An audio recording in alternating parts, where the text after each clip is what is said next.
গত ৫ আগস্ট বৈষম্য বিরোধী ছাত্র আন্দোলনের তোপের মুখে দেশ ছেড়ে পালিয়ে যেতে বাধ্য হন শেখ হাসিনা। তবে ভারতে আশ্রয় নেওয়া সাবেক প্রধানমন্ত্রী শেখ হাসিনা অপরাধ করে থাকলে তাকে প্রত্যাপন করা উচিত বলে জানিয়েছেন অন্তর্বর্তী সরকারের প্রধান উপদেষ্টা অধ্যাপক ডক্টর মোহাম্মদ ইউনূস।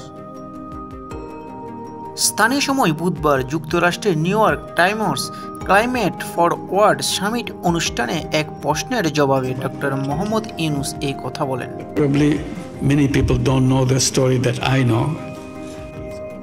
শেখ হাসিনাকে প্রত্যাপন করা উচিত কিনা এমন প্রশ্নের জবাবে প্রধান উপদেষ্টা বলেন, কেন উচিত হবে না?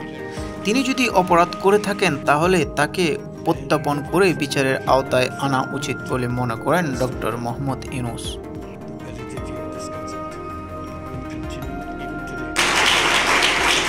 And Chelsea's friend. It's a wonderful relationship for a cause.